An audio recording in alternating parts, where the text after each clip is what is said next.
네, 안녕하세요. 세계금융연구원 조용욱 센터장입니다.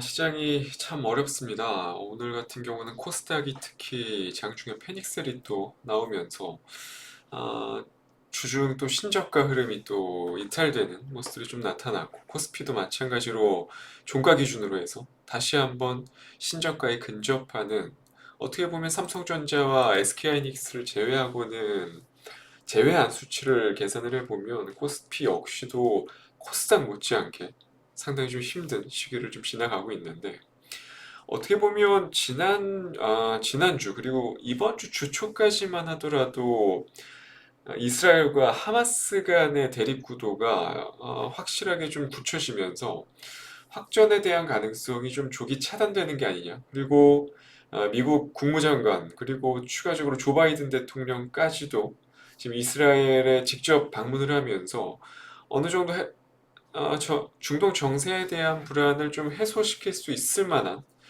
실마리를 가져오지 않을까라는 기대감이 분명히 시장에서 존재를 했었단 말이죠. 하지만 안타깝게도 생각했던 것보다 좋은 결과는 좀 나오지 않았고, 오히려 지금 시장에서 내비쳐지고 있는 거는 이스라엘과 친이란 무장단체인 헤즈볼라와의 확정 가능성까지 대두가 되면서 어떻게 보면 시장의 분위기는 당연하게 좀 안 좋을 수밖에 없는 그러한 상황이 만들어지고 있습니다.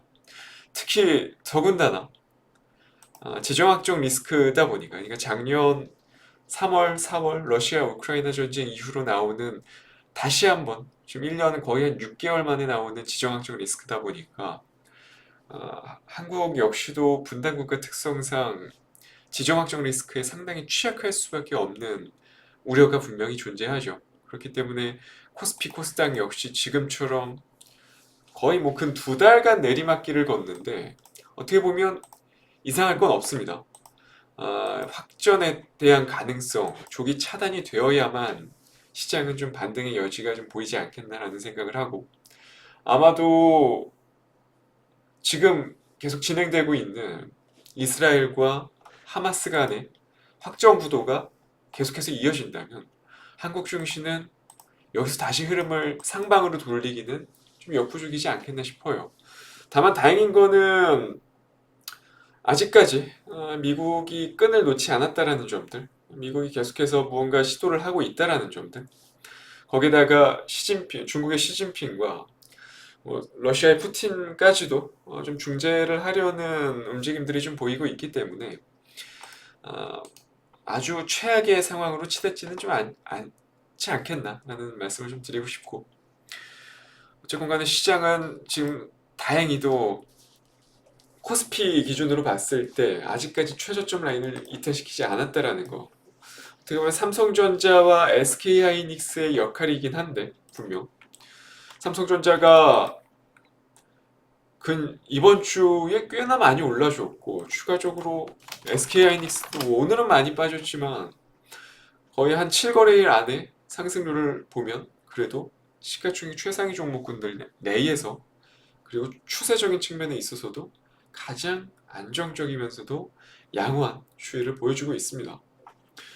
어떻게 보면 삼성전자와 SK하이닉스의 주가를 제외한다면 한국 증시 지금 신저가 종목들이 속출하고 있는 이 상황이 사실 이상하지는 않죠. 그만큼 삼성전자와 SK하이닉스의 시가총액 비율이 워낙에 커져 있으니까요, 지금도. 이러한 상황 속에서 결국에 3분기 실적 시즌이 생각했던 것보다 나쁘지 않았고, 삼성전자, SK하이닉스 그리고 뭐 물론 지금 많이 빠지고는 있지만 LG에너지 솔루션마저도 좀 많이 빠지긴 했지만 그래도 3분기 실적은 영업이익 기준으로 했을 때 분기 기준 사상 최대치를 기록했다라는 거죠. 그러니까 결국에 지금 나오고 있는 이 중동 정세에 대한 확전 요인만 차단이 된다면 분명 한국 증시는 다시 한번 힘을 낼 수 있을 만한 시기가 가까워지고 있었다라는 거죠. 그 상황 속에서 갑자기 실망스러운 소식들이 전해지니까 관련한 기업들의 실망 매물들이 나오는 거고, 거기다가 추가적으로 이게 지정학적 리스크다 보니까 외국인 투자자 입장에서는, 외국계 투자자 입장에서는 당연히 매도로 일관을 할 수밖에 없는, 특히 한국 증시 같은 경우는 그런 상황이 만들어졌다는 겁니다. 그러니까 저희가 지금 가장 중요하게 지켜봐야 될 핵심 포인트는 지금 현재 시황에서 중동 정세라는 겁니다. 오히려 작년 러시아 우크라이나 전쟁 때는 전 세계 증시가 내려 꽂았습니다. 그만큼 이거는 매크로적인 이슈였고, 물론 지금 나오고 있는 이스라엘과 팔레스타인 두 국가 간의 전쟁 역시도 어떻게 보면 단기적으로 꽤나 미국 증시도 마찬가지고 일본, 유럽 권역도 마찬가지고 상당한 영향력을 행사를 하고 있지만 그 중심에서도 가장 큰 영향력을 행사하는 국가는 한국이다라는 거죠. 그만큼 지하 자원이 없는 한국 입장에서는, 이렇다 할 지하 자원이 없는 한국 입장에서는 유가라든지 가스 가격, 원자재 가격의 재차 급등에 대한 우려감이 많이금 시장에서 반영될 수밖에 없는 그런 상황이 좀 형성이 되어 있다는 거죠. 이건 좀 상당히 좀 중요한 요건 중에 하나다라고 생각을 하고, 그렇기 때문에 어쨌건 간에 이 이스라엘과 팔레스타인에 대한 전쟁이 확전에 대한 가능성이 계속해서 제기가 된다면 아무래도 국내 증시는 상대적으로 미국 증시나 일본, 대만 갑권, 상해 종합지수, 그러니까 비교 가능한 증시와 놓고 비교를 해봤을 때 상대적으로 분위기가 더 안 좋을 수밖에 없다라는 거는 분명히 인정을 하고 가야 될 것 같아요. 그 분위기가 이미 지난주 그리고 이번 주 계속해서 이어지고 있는 상태고, 그 피크를 찍은 게 오늘이고요. 오늘 확실히 인지를 하셨을 거예요. 중동 정세가 해결되지 않는 한 한국 증시는 당장에 되돌림이 나오긴 좀 어렵다라는 거는 분명히 오늘 시황을 통해서 깨달은 바가 있으실 거라고 생각이 듭니다. 어쨌건 방금 말씀드린 내용을 토대로 본다면 분명한 거는 이게 단기간에 일단락되기는 좀 어렵지 않겠나라는 생각이 들고, 그러한 생각을 해본다면 지금은 약간의 테마 성향이 짙은 종목들, 또는 어떻게 보면 지수가 재미없을 때 움직임이 나오는, 지수와 반대격의 흐름이 나오는 종목들을 컨택을 해봐야 되는 그런 시점이지 않나 싶어요. 뭐 하방으로 지수가 막 내리꽂거나 그러기는 어려울 거예요. 왜냐하면 이미 오른 게 없기 때문에. 국내 증시 특성상 지금 올 한해 코스피 같은 경우 삼성전자, SK하이닉스 제외하고, 그리고 코스닥은 에코프로 그룹주들 제외하면 사실 오른 게 없거든요, 지금. 그렇기 때문에 여기서 뭐 지수가 더 내려가더라도 하방은 분명히 제한적일 거라고 생각을 하고, 하지만 아까도 말씀드렸지만 그렇다고 되돌림 역시 크게 나올 수 있는 환경이냐? 그거는 확전에 대한 우려가 잠식됐을 때예요. 그 전까지는 시장은 계속 재미없을 가능성이 좀 높다라는 겁니다. 그럼 이 틈을 타서 움직임이 나올 수 있을 만한 개별주들, 테마주들, 어쩐 종목이 있을까요? 오늘 5% 공략주 두 종목을 가지고 왔습니다. 바로 첫 번째 종목, PM풍년이라는 종목입니다. 대표적인 정치 테마주 중에 하나죠.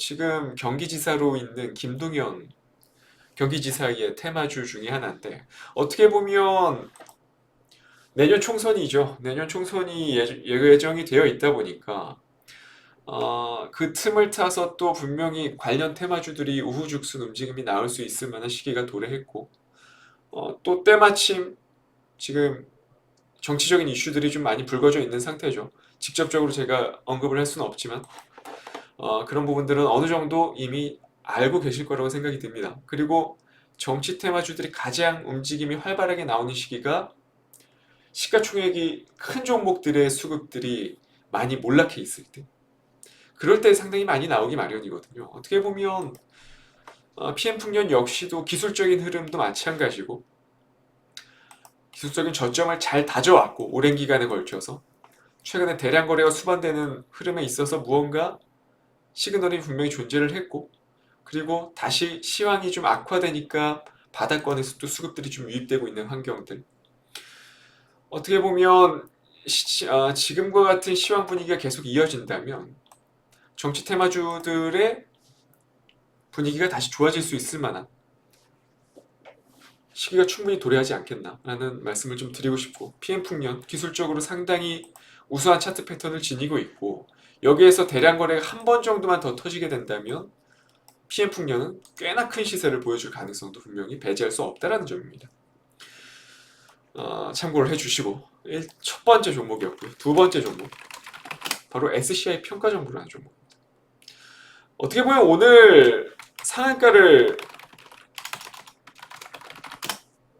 들어가게 한 제주은행이라든지 또는 20% 넘게 오른 푸른저축은행들, 일단 첫 번째로 선발적인 흐름이 나온 종목은 바로 제주은행과 푸른저축은행, 그러니까 제2금융권에 속해 있는 종목들 중에서 은행주들이 먼저 움직임이 나왔습니다.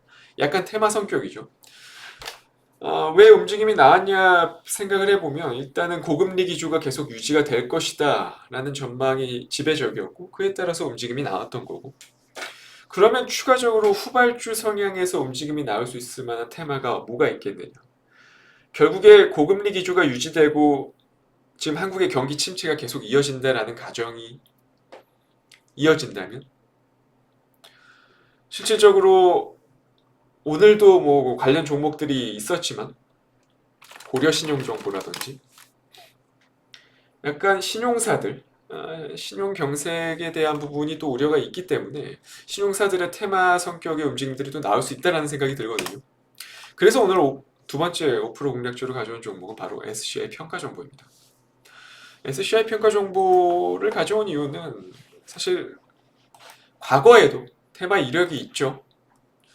2020년 그리고 2022년 한참 러시아 우크라이나 전쟁이 발발하고 나서 고금리 기조에 대한 가능성이 한참 높아질 때 테마로 급부상한 종목인데, 이번 역시도 추세적으로 크게 훼손되지 않은 종목에서 다시 한번 시세가 나올 가능성이 좀 높다라고 저는 개인적으로 생각을 하기 때문에, 고려신용정보보다는 또는 뭐 리드코프라든지 이러한 약간 인버스 성향의 종목보다는 오히려 SCI 평가정보 같은 종목들이 하방은 확실히 좀 견지가 되고 상방은 좀 많이 트여있는, 그러니까 리스크 대비 기대 수익이 훨씬 더 높게 책정되는 종목을 공략하는 게 훨씬 더 괜찮지 않겠나라는 생각이 들어서 오늘 첫 번째 5% 공략주는 바로 PM풍년이었고요. 두 번째 5% 공략주는 바로 SCI 평가 정보를 가지고 왔습니다. 시황이 많이 좋지 않습니다. 계속해서 거의 뭐 한 달가량 반복적으로 유튜브에서 반복적으로 말씀드리는데, 무리하게 지금 비중을 실으시면 절대 안 되시고요. 반드시 분할 매수 원칙을 필수적으로 좀 지키시는 매매 전략을 계속 주문을 드리고 있습니다. 반드시 유념해 주시고, 저는 다음 주 이 시간에 또 다른 영상으로 찾아뵙도록 하겠습니다. 감사합니다.